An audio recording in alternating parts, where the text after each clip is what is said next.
Hello and welcome to The Voluntarist. I've been doing some research on Venezuela and the economic crisis happening there.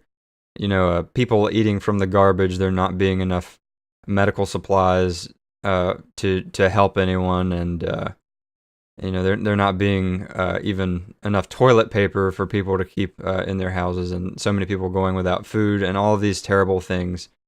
It's bound to attract a lot of attention. So I've decided to turn my eye in that direction and see what's going on. It seems like all of this started back in the 90s with the socialist revolution and Chavismo and their president Chavez, who was held by many people in a Western society to be as some great economic hero, such as an article or published on Salon.com talking about the economic miracles of Chavez, and it's a bunch of garbage. And the reason it's a bunch of garbage is because of what has become of Venezuela. It began with Chavez and the socialist revolution there. And then when Chavez died in 2013, there was an election. So now Maduro, the current president of Venezuela, was elected to power. Maduro, amongst other things, he was able to get the legislature there to give him 12 months of the ability to pass any laws that he wanted without legislature approval. To most people, this would indicate an authoritarian dictatorship, basically making Maduro a king. This is unbelievable, the stuff that he's managed to do with his seat of power, especially in what is my understanding used to be a democracy. Now, I'm not that versed on the Constitution of Venezuela or the way voting works there, but I do know they hold elections and that Maduro was elected. But now he's established himself as some dictator, and even, I believe it was this year, 2017, the National Assembly in Venezuela denounced Maduro as the president of Venezuela. So technically, legally speaking, I believe that he is no longer the actual president from a legal standpoint, but he doesn't care. And I was listening to a caller who called in to Stefan Molyneux's radio show on freedomainradio.com. He runs a podcast there. Usually there's some interesting conversations going on. This was definitely interesting. Maduro does not care what the National Assembly says. He was essentially deposed, and then he accused the National Assembly of staging a coup, or a coup-like scenario anyways. So the situation is absolutely dire in Venezuela. They've been overcome by these rampant socialist policies, and now the people in charge have cemented themselves within the institution of government as a dictatorship. Now, when you bring up the fact that Venezuela is a socialist government at the moment, and you point out the price controls and the tidal wave of regulations and the brutal treatment of private citizens trying to survive, like when grocery stores are accused of hoarding food just for stocking their shelves. These are the kinds of terrible things that happen in a socialist country. Not even the farmers have food. They and according to the caller that I mentioned earlier, it was a very, very informative call. He lives in Venezuela and was just telling us the things that he was seeing. Farmers with food, they don't even sell food that is made for human consumption. They sell it in the form of dog food or cat food or food for pets because it's worth more, because of these ridiculous price controls. Because the government has gone and said that they're going to keep the price down for food and prevent people from charging too much. And so you know what? People who could make food to feed people in Venezuela, they choose not to because, you know what? They need to eat too. They need to make money so they can survive. So they make freaking pet food, and people are starving to death, and this is what socialism does to people. You freaking morons.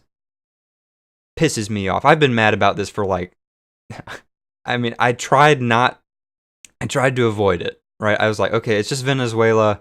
It's over there. They'll take care of their own problems. But the more I read about this, the more it pissed me off. And the fact that there are people in Western civilization that have seen the effects of socialism on other countries and want that here. It's ridiculous. We're so many idiots live in the West that they can see the effects of socialism and want that here. It's just mind-boggling to me. People eating out of the garbage. People losing appendages because the public health care in Venezuela is so overrun. You couple free health care with degrading public health because no one can freaking eat, no one can buy medicine, no one can have the basic necessities to sustain life, and then the hospitals get overrun. This surge in demand with no pricing anymore, no real meaningful pricing, means that hospitals have to turn people away because they simply don't have the time or resources or patience to deal with everyone who walks through the door. And the only way to get care in Venezuela, real care, is to go and find a private clinic or a private practitioner who will take the time to look at you and tell you what's wrong with you and prescribe a treatment, but good luck finding the medicine anyways. Good luck finding your prescription drug in Venezuela. And you know there's a problem when oil is cheaper than literally everything else. I saw a picture, and it'll be in a video that I'm going to release. It'll either be before this one or after. I've already made it. I'm just trying to decide when to release it. 10 gallons of gas cost approximately 6 cents in that video. And you know, that's great if you really need gas. And I'm glad that they're still able to buy gas. At least that was the impression that I got from the video. But something's seriously wrong there. What's wrong? Government subsidies.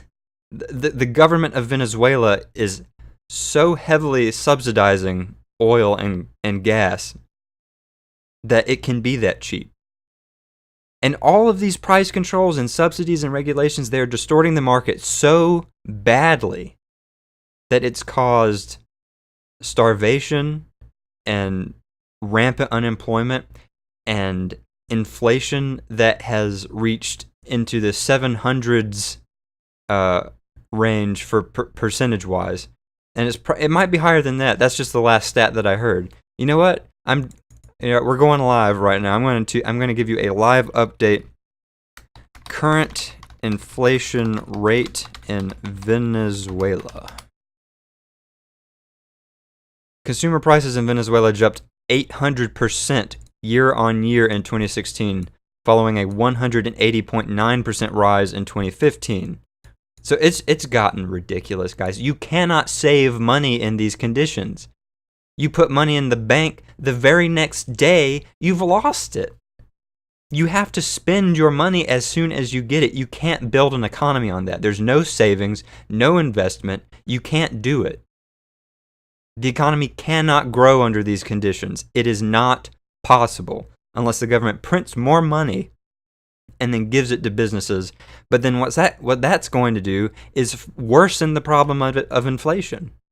Venezuela is stuck so far down in this hole, the only thing they can do is keep digging the hole and hope that they come out on the other side of the freaking earth. I mean, that's how bad it is right now. We've all heard examples of inflation and hyperinflation. Once inflation gets out of control, it gets worse and worse and worse and worse until your currency collapses and you have to replace it with something else. I mean, that's what happens. I remember sitting in an economics class in college learning about the inflation monster. I guess it was the professor's way of trying to keep us interested in all of the stuff he was trying to teach us. But we learned about the inflation monster and how you have to keep it in its cage, because once it gets out of the cage, it is going to destroy your country. That's how serious inflation is. And even the United States government pretends like, oh, we'll keep inflation at a modest 3 or 4%, because that's good. Inflation is good. We need it at 3 or 4%. Like, no, the government needs it at 3 or 4% so that they can continuously print money and then say that it's good to try and convince everyone that your savings are disappearing before your very eyes, but that's okay because we need to be able to print money to to fortify the economy and help you get jobs. Like, yeah, but my savings are disappearing. Like, that's okay. We're going to help you get a job, so you don't really need savings. You just need to earn more money. We'll help you earn more. It's like, well, what about retirement? I keep putting this money away and it's degrading in value over time. Don't worry about it. You don't need retirement. You have Social Security. We'll take care of you. And I guess one of the reasons I'm so angry about all this are the similarities between policies in Venezuela and I don't want to yell anymore because right now I feel like going outside and just screaming at the top of my lungs because this is absolutely maddening. But the similarities between the policies in Venezuela and the stuff that we're pushing for here in the United States should send chills up your spines. And regardless of what country you're in, there are people in your country advocating for this shit. And you have to stop it. You have to teach people, you have to tell people that it's not okay. Look at Venezuela, look at the Soviet Union, look at communist China, look at Cambodia, the Khmer Rouge. These things have been occurring throughout history. These socialist policies and this push for communism, it kills people to the tunes of hundreds of millions of bodies hitting the floor. There are mountains of dead bodies, corpses, littered all over the world in the name of communism. And you idiots want to bring this to Western civilization. Then there will be no more civilization because you will have broken it. Well, look at Venezuela right now. Does that look like civilization to you?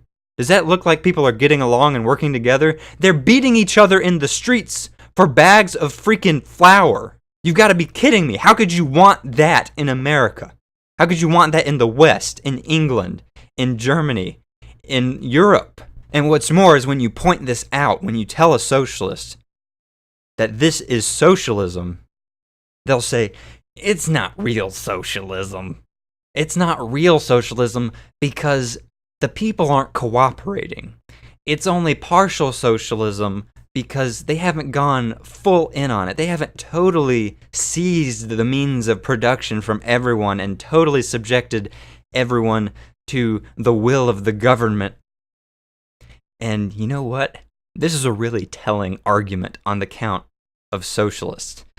Because when a socialist looks you in the eye and tells you that it's not real socialism because people are using their free will to try and turn a profit in order to survive and maybe even prosper under the regime that's been set up in this socialist hellhole, when they tell you that free will makes it so that socialism can't really exist, it's not real socialism because the people won't cooperate, that tells you that free will is the antithesis of socialism. It is free will that protects people from socialism. It is freedom, liberty that keeps these catastrophes from happening throughout history. The explosion in population experienced throughout the world was the result of freedom, the direct result of freedom. Free will, self-ownership, self-determination, that's what allowed that to happen. And socialism seeks to destroy that. And what is the end result of that? Death, mass death. You can see this in communist nations, attempted communist nations, socialist policy carrying nations like Soviet Russia that were making a push for communism, according to some of its leaders. When freedom makes life possible, to take freedom away necessarily means that there will be death. There will be mass death. And it's not that the government is holding guns to these people's heads. It's just that free market, free enterprise, entrepreneurial spirit, and all of that makes prosperity possible, that makes the production of goods and services possible, the allocation of scarce resources possible. When you take that away, you take all of that away. When freedom goes away, the ability to produce for such a large population of people goes away. Because you've got this leech on society called the state taking resources from everyone, and you just can't support a population of this size with socialist policies in place.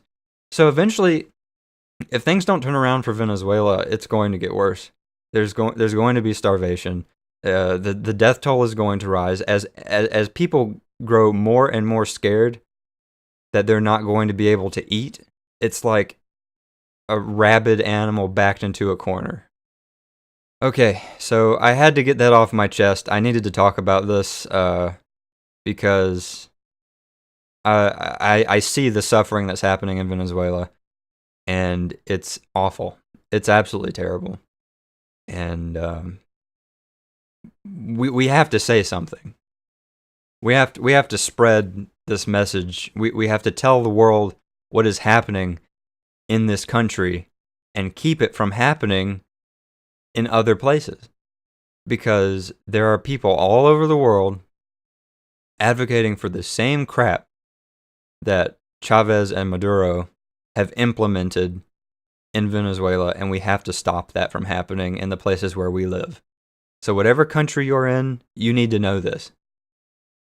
And whoever you talk to, they need to know it too. Because this is important. This goes beyond just petty politics. These are people's lives on the line. This is a population of people who are on their last leg right now.